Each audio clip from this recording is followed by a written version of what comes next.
たか。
人員配置完了。不合格。次どうぞ。業績を積むチャンスは行くわよ。痛い。痛い。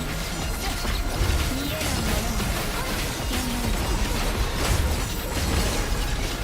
痛い。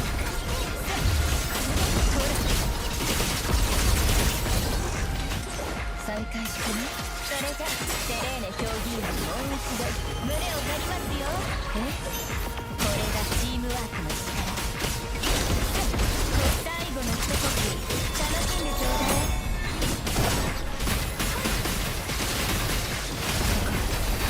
行くわよ。ごめん、君脱落だわ。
作戦には優秀なチームと君の素晴らしい指揮が不可欠だったね。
も言って。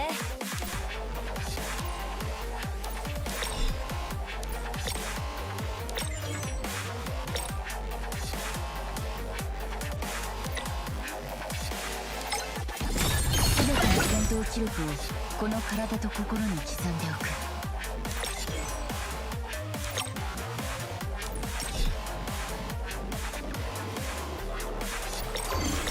あなたがいたから道を見失わずに済んだ。これからも私を導いて。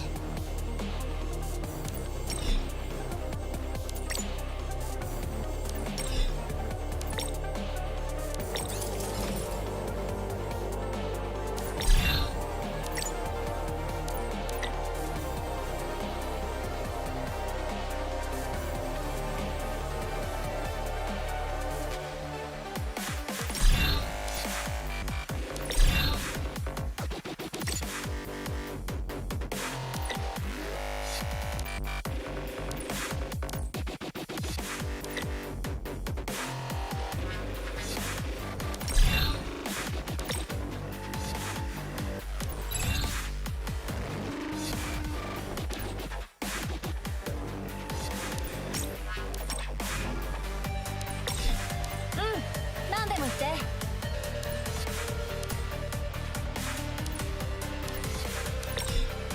なんだい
？What's up, Albie? Hello. Yeah, well, I don't think any any state of play can top the one from last year where they announced Origins. I think they announced Origins and then also like Warriors Abyss. That is impossible to top, at least for what I'm interested in. Again, I can't speak for anyone else, but that was a very good state of play. The one where they announced Neo 3 as well.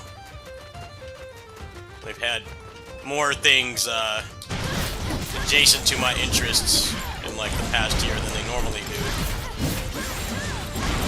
Nintendo Directs are still the ones I gravitate towards. Nintendo tends to have a lot more smaller and niche games than state of plays, where you know, big AAA narrative fests are like their main thing, and that kind of stuff doesn't interest me.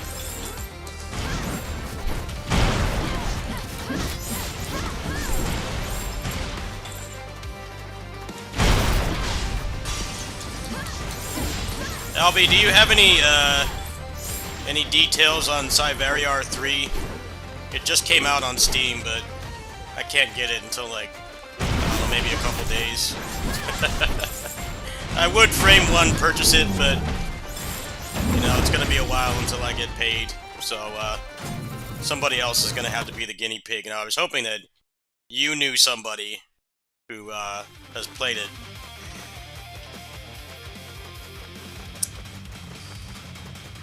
I've always liked Cyvariar, but I don't know. Couldn't find any reviews on it yet.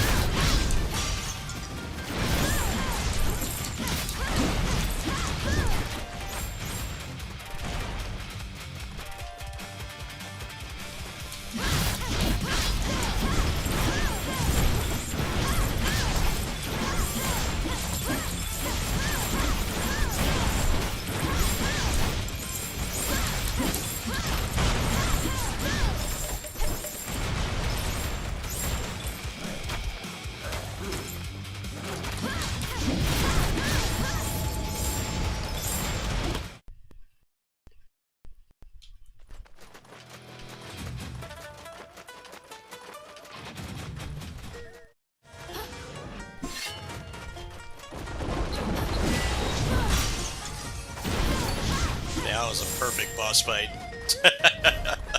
Parry into one shot. This character is has gone up like 10 tiers. The last patch.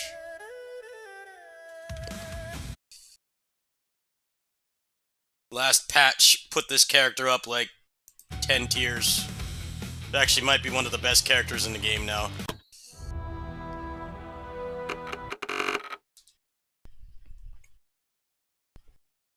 The port quality of the first-party Sony games was very inconsistent. The Spider-Man Miles Morales port was pretty good. The God of War ports as well. I mean, those mostly just kind of worked at launch. But then the Last of Us ports, Spider-Man 2, and Ratchet had a lot of problems. I don't think they even fully fixed what was wrong with the Ratchet and Clank port. So, I don't know what kind of sales figures they were expecting when they ported them like over a year late, and then they weren't even good ports. PC gamers aren't that desperate to want to play something that badly. We've got tens of thousands of games to be playing just on Steam alone. That's not even taking into account like emulation and stuff. We can play games from decades ago. So yeah, I don't know what it was that they were expecting. I think they had unrealistic expectations. I know a lot of people were excited for Last of Us to get on PC, but the ports were terrible. It took them like several patches to even get it in a playable state, and they're already like old games as it is, so a lot of people are going to be wanting to put up with that. As PC gamers, we tend to put up with crap like that if it's like an actual new game. it's gonna run poorly and have all these problems that console doesn't have, then you know you could just go play it on console at that point.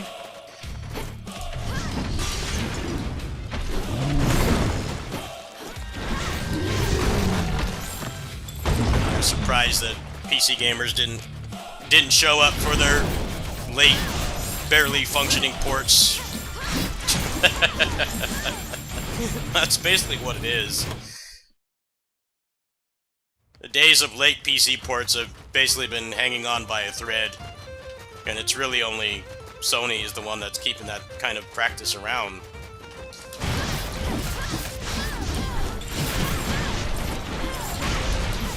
Almost anything worth playing that's of a medium to large size budget is available like day one on PC. Almost everything. most things that you'd want to play are just day one releases now. So waiting a year to hold on to exclusivity clearly was not working.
It's just interesting that they're doing this immediately after announcing the price is going to go up for the console by like 30%.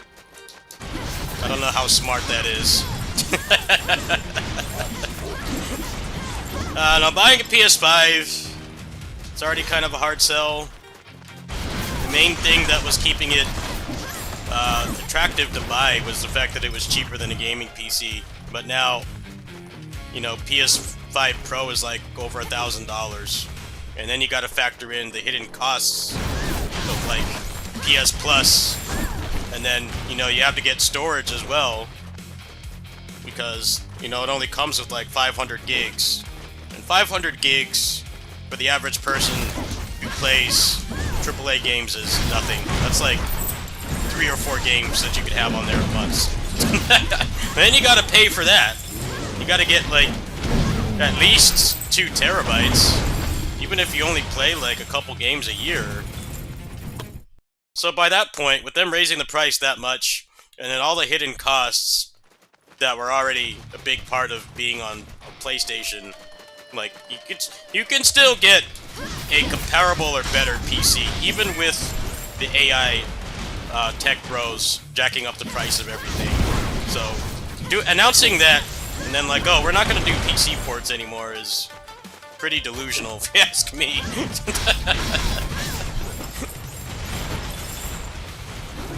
Raising the price that much and then like all the hidden costs that people don't really notice is pretty dumb.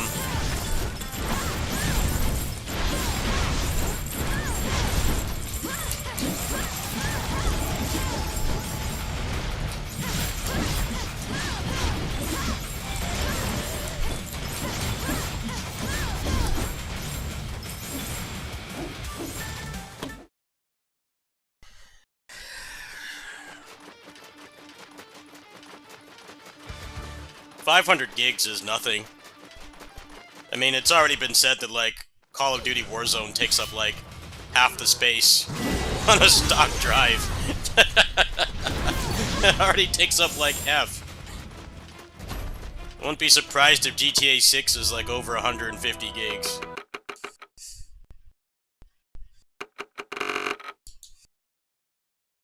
I doubt that game's going to be under 150, so the average person buying a PS5 just to play that, they can play like 2 other games without having to spend more money.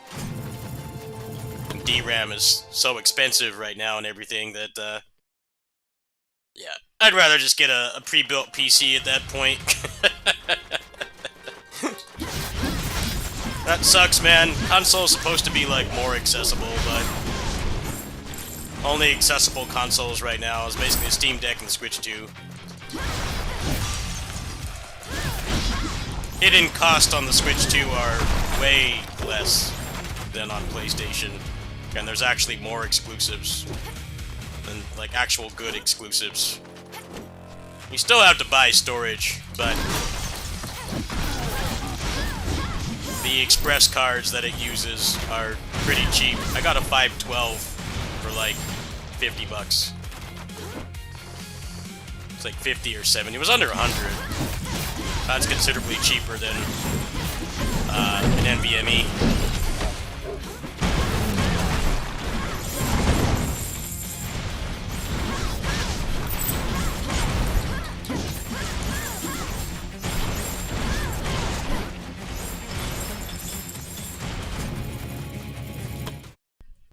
Can't believe the PS5 Pro is going to be $1,000, and it doesn't even like run games that much better if they're CPU bound, because the CPU is identical to the base one.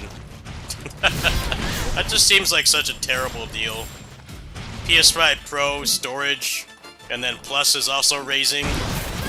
Said because of market conditions, which seems like just bullshit to me. You're looking at like probably 1,300 minimum to actually use that thing properly. Meaning, you know, not having to delete and reinstall like 100 plus gig games.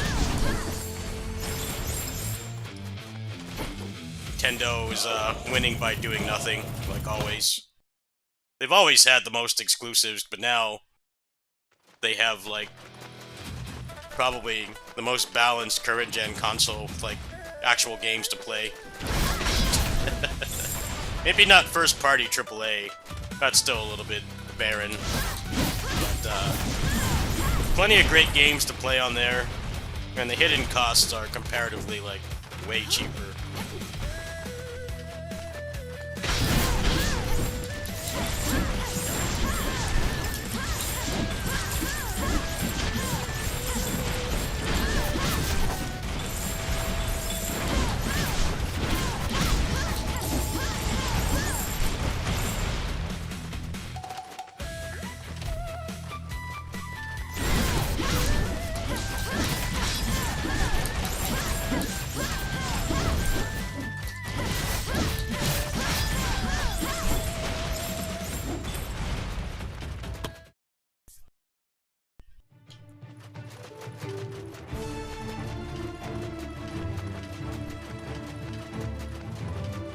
Oh, the port quality was inconsistent.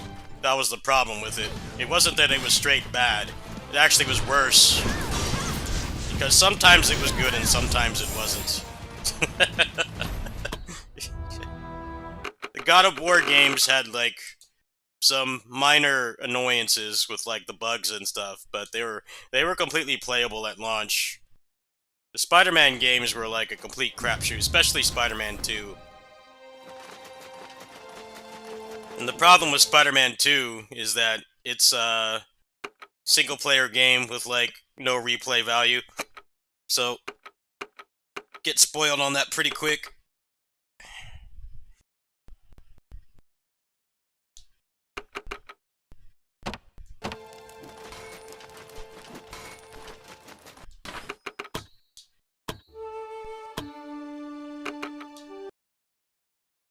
They're asking a lot to put out narrative-focused games, and then gatekeep a huge chunk of the people that would want to buy it by making them basically have to avoid spoilers for over a year, which these days is basically impossible. Like, somebody's gonna put up a clickbait thumbnail that exposes everything. Somebody's gonna do it, right? No matter how hard you try. Oh, well. They can take their 30% increased prices.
State of Play should have some good third-party stuff at least.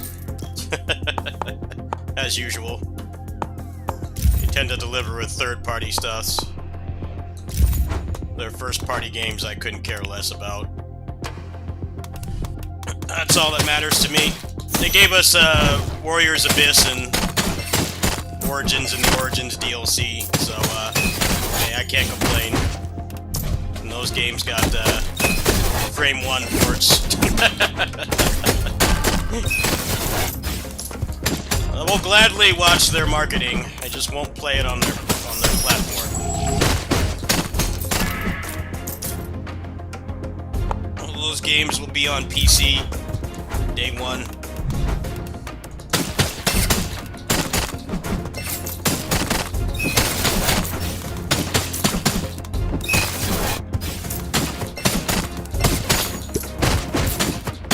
That's probably why they're doing this. They probably realize that people like me gladly will tune into the state of play and then subsequently go buy the games they announce on their competitors.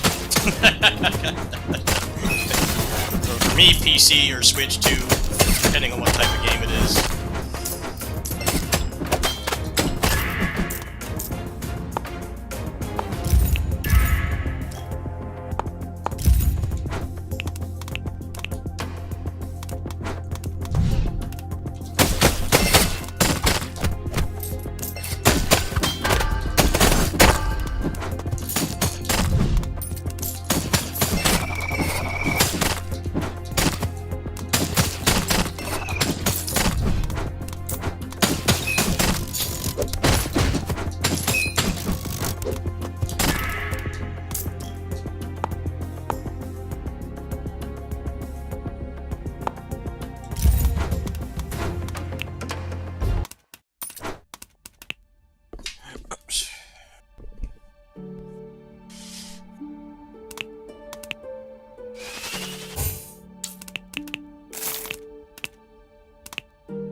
hate these rooms.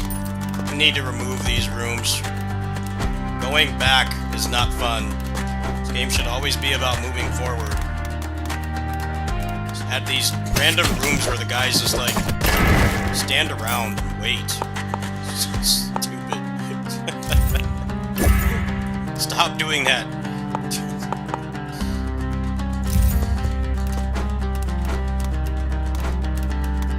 A bunch of roguelikes I've played like this. We just randomly have rooms where it's like, oh, you need to go backwards. It's like, well, why? Just let me keep moving forwards. That's why I like these games, the pacing. Well, runs in this are still 20 minutes, so it's not like it's that bad. Kind of a weird design decision.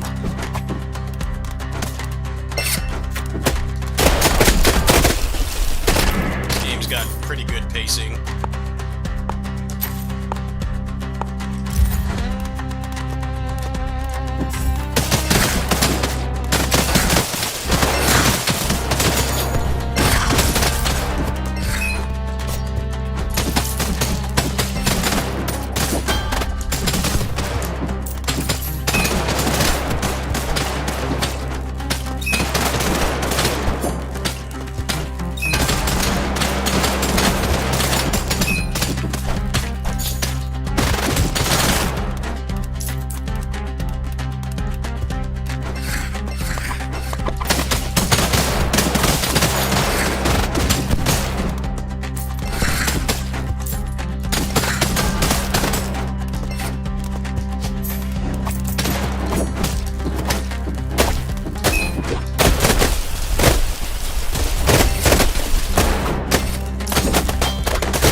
Left?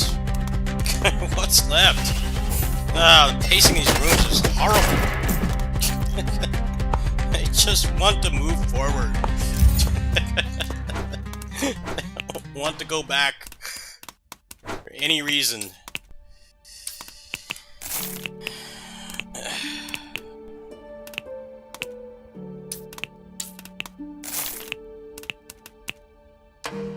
I don't think this run's going to finish. Too many troll rooms, taking damage from things I don't know where they are.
GG's.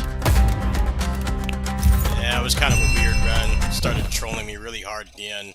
Still sub 25 minutes. Not bad. GG's.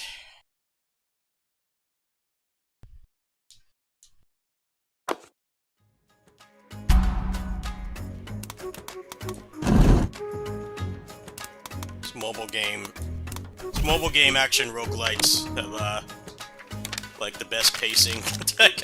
Even with all that trolling with the enemies hiding in the corner, still was like under half an hour. High quality pacing.